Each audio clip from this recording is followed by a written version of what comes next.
industry was now become habitual to me. I soon fitted out another vessel, and again set sail. After several weeks of fine weather, a furious tempest drove our vessel on a strange shore.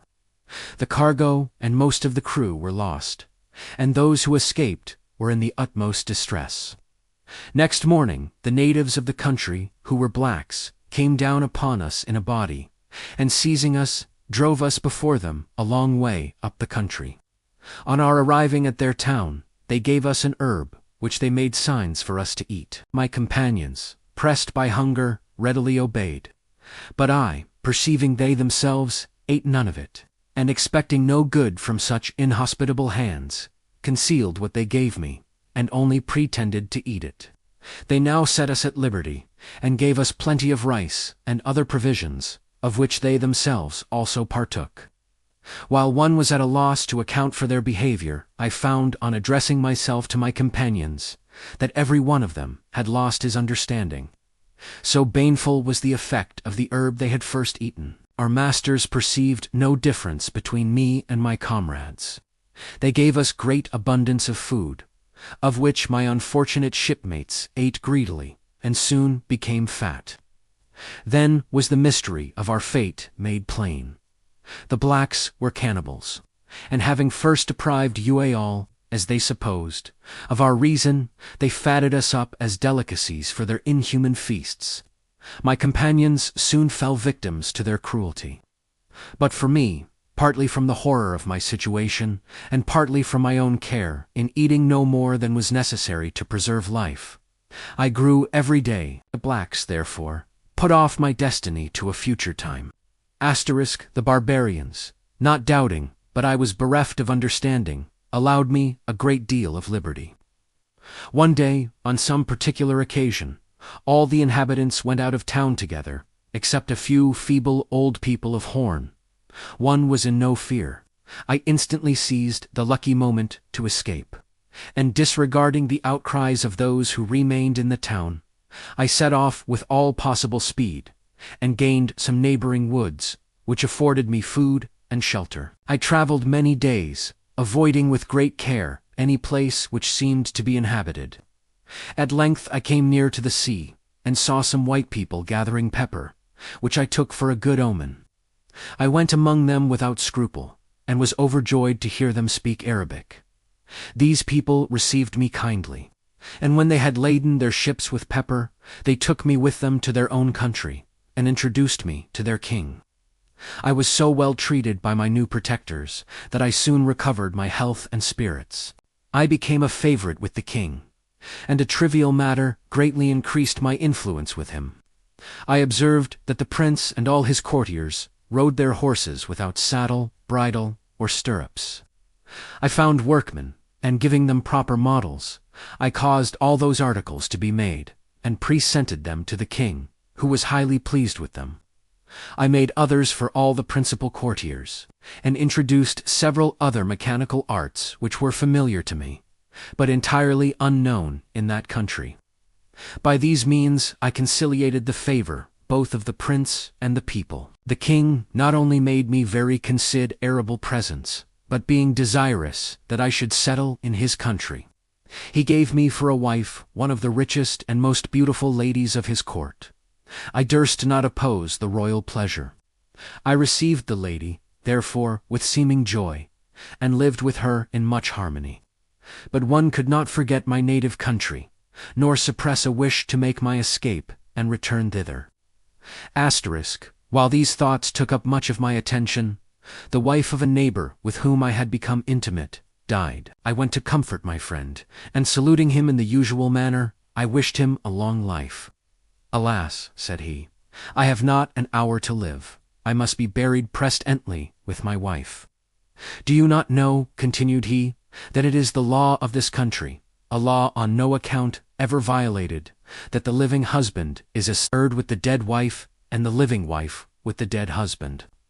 While he was talking thus with me, his kindred, friends, and neighbors came to assist at the funeral. They dressed the deceased in her gayest apparel, and ornamented her with all her jewels.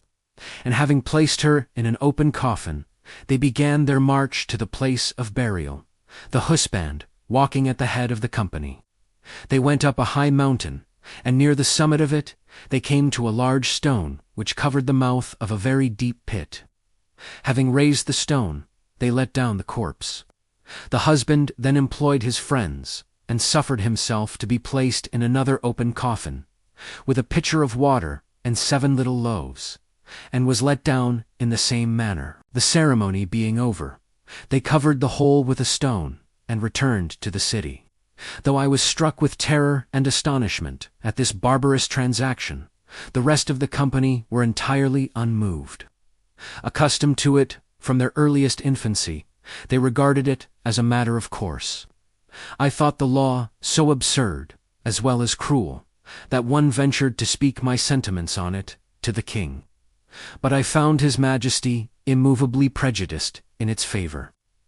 "It is a usage here," said he, "as universal as it is ancient.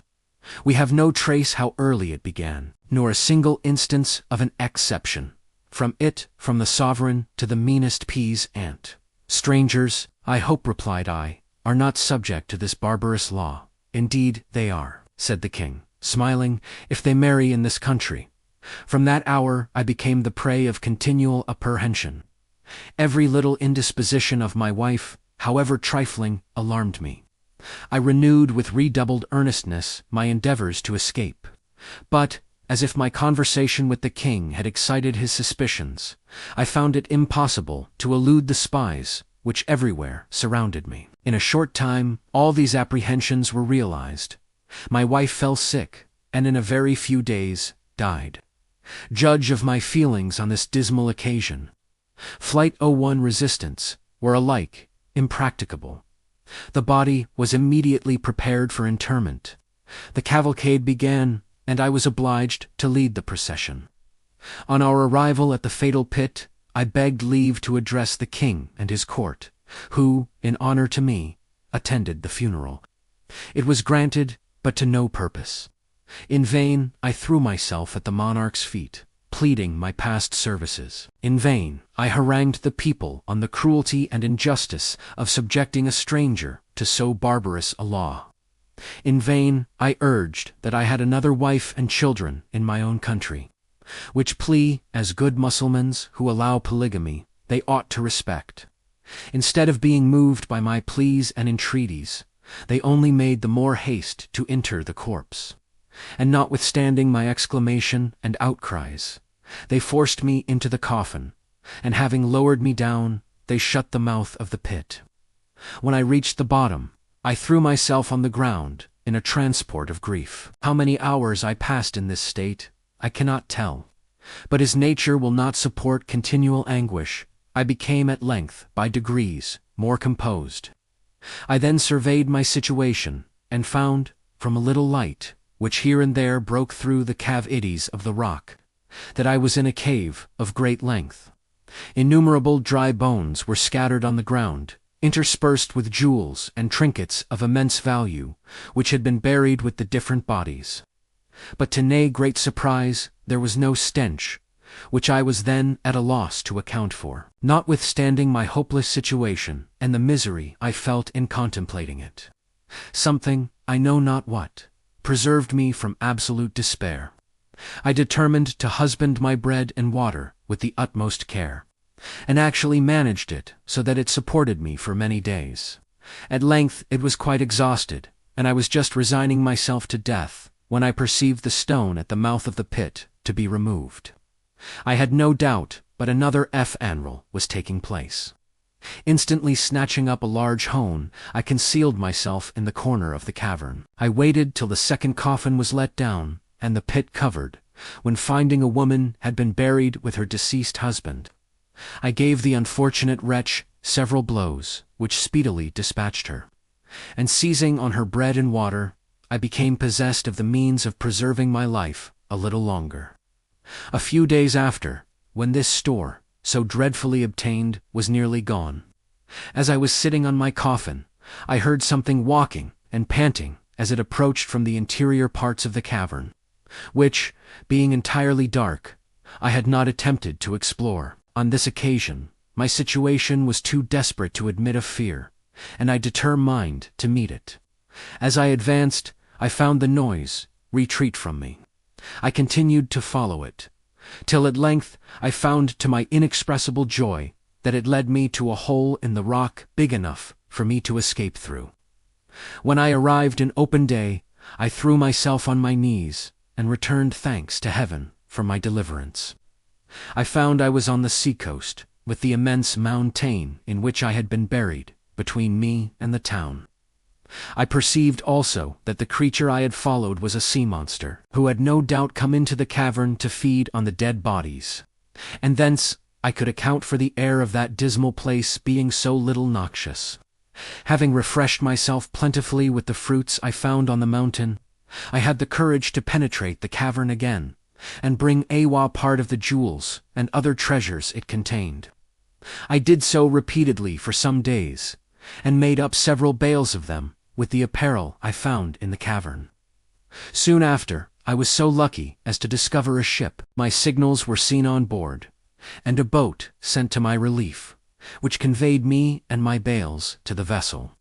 As neither captain nor crew were very inquisitive, they were satisfied with a loose account I gave them of my having been shipwrecked where they found me.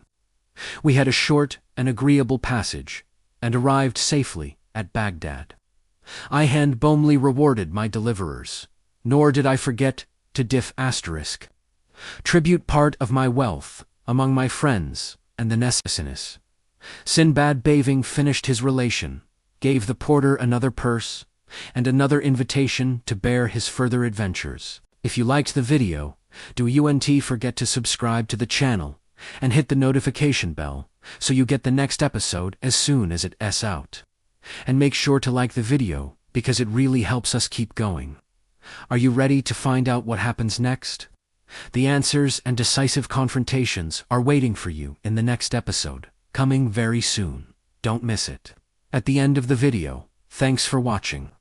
Stay tuned for the next episode, coming soon.